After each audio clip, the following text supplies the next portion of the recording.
Ready start. महोदय, बच्चों को जो ज्ञान प्राप्त हो वह अनुभव से प्राप्त हो, न कि केवल स्मरण शक्ति पर आश्रित रहकर रटाई द्वारा।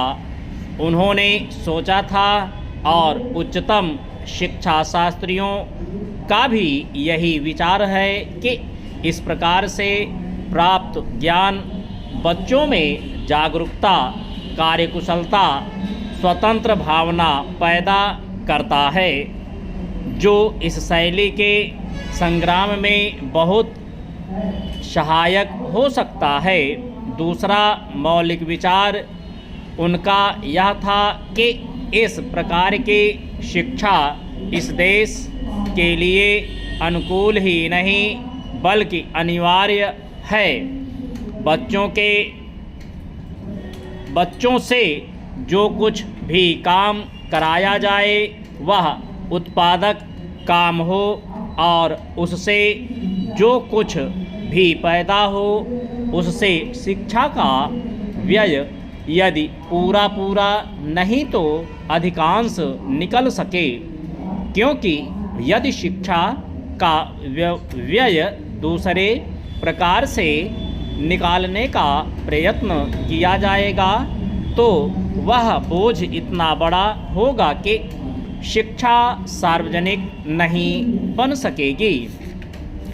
पिछले वर्षों में जो कुछ भी विचार किया गया था या प्रयोग करके देखा गया था, उससे जहाँ तक मैं समझता हूँ यही निष्कर्ष निकाला जा सकता है जो पहले सम्मेलन में हुई बहस से निकाला जा सकता था।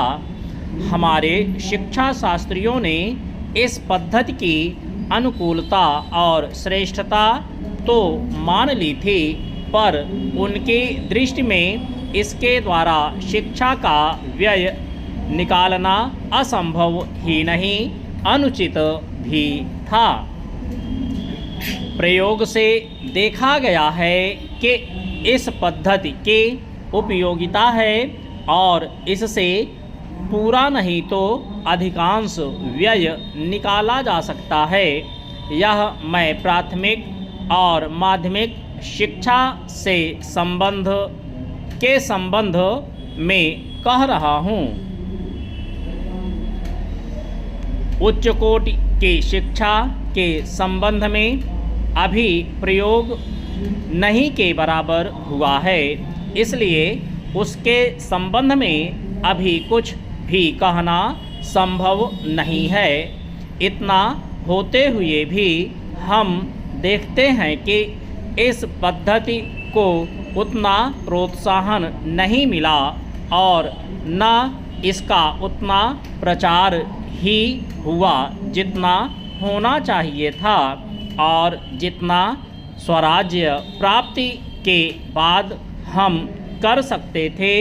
इसका कारण जहाँ तक मैं समझता हूँ यही है कि इसकी उपयोगिता प्रमाणित होने पर भी पुरानी पद्धति पर जो आस्था थी वह अभी दूर नहीं हुई है और इसी कारण शिक्षा के काम में जो व्यक्ति लगे हुए हैं उनका ना तो इस ओर ध्यान गया है और ना उन्होंने इस विषय पर गहराई से चिंतन किया है।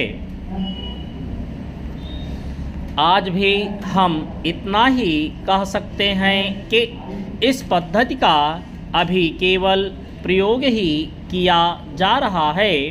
इसे राष्ट्रीय कार्यक्रम मानकर हमारी सरकार ने उसको चालू करने का निश्चय नहीं किया और क्रियात्मक रूप से कुछ करने की बात तो नहीं के बराबर ही है। उसका परिणाम यह हुआ है कि पुरानी पद्धति की संस्थाएं दिन प्रतिदिन बढ़ती जा रही हैं और शिक्षा पर सरकार जो कुछ भी व्यय कर सकती है।